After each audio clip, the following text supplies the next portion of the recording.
I don't want to be negative or alarmist or the bearer of bad tidings, but I must say this, and you might disagree with me.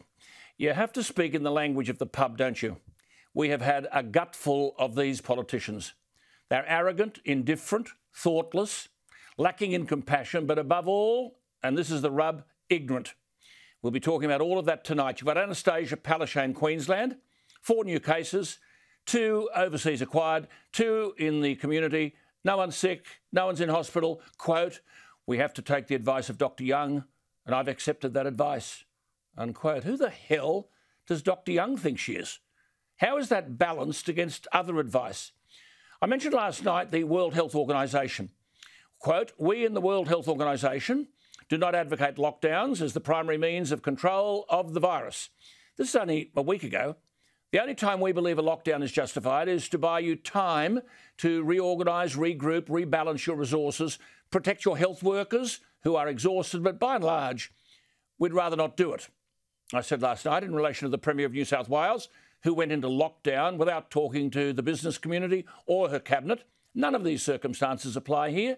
Rebalance your resources or protect your health workers who are exhausted. None of them apply.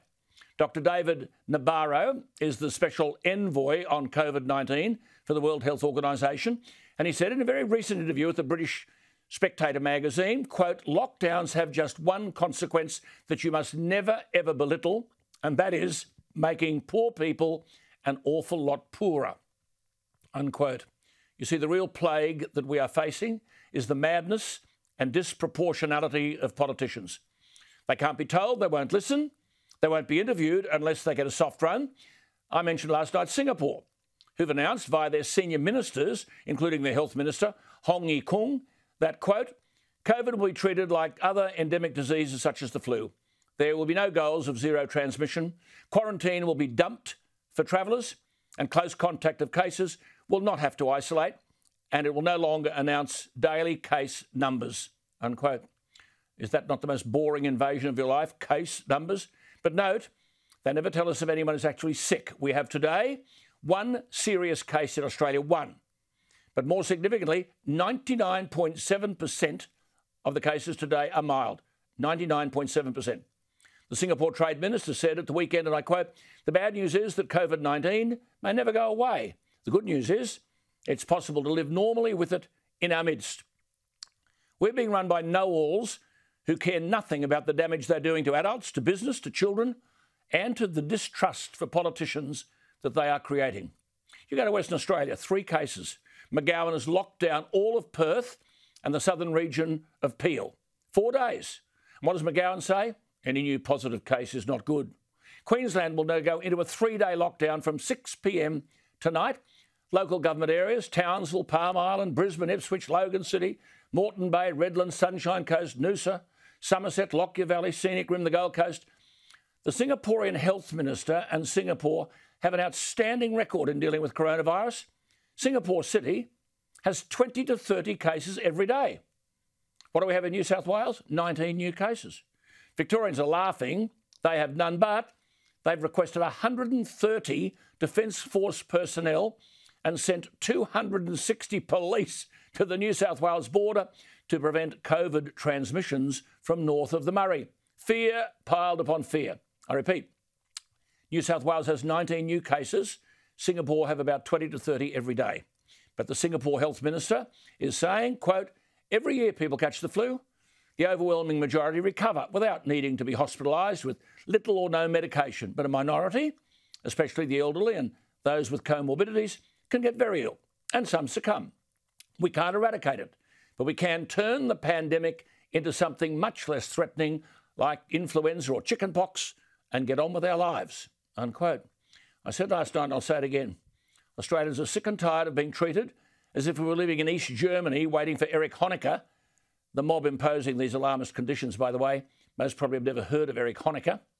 He was an East German communist politician who said as recently as 1989, he's dead now, that Honecker said, neither an ox or a donkey is able to stop the progress of socialism, unquote.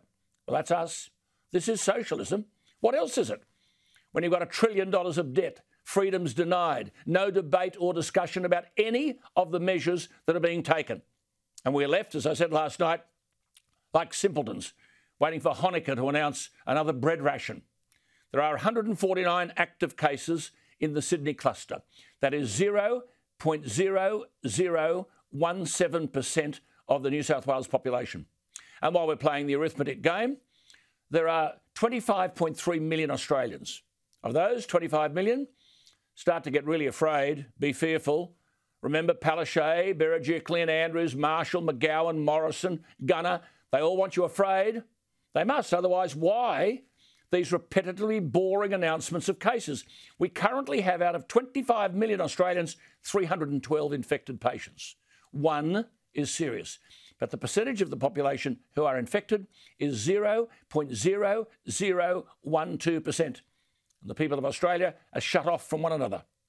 A headline story today of a young Australian woman who returned to Sydney from New York 6 days ago to see her 80-year-old seriously ill father in Melbourne. She'd had 2 vaccination shots and she'd tested negative for the virus 3 times in the past week.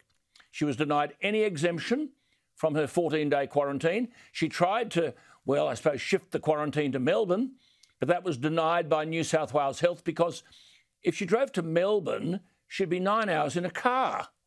Well, for most of that time, you dopes, she'd be on her own. And anyway, when she was not in the car, she's vaccinated. So the health bureaucrats proposed she get a charter flight to Melbourne, $7,500. Well, now Marjorie Pagani, the CEO of the charity Angel Flight, has offered to fly Anna from Sydney to Melbourne with volunteer pilots. She'll be flying on Friday. One can only hope the father is still alive. Tell me you don't want to take out the baseball bats to this kind of arrogant and indifferent behaviour. All part of the undiscussed, undebated, unintelligible and unjustifiable responses by governments. Lock the joint down. The young, the old, the sick, the healthy, the vaccinated, the unvaccinated. I just hope voters won't forget what is being done to them, because we can't go on living like this.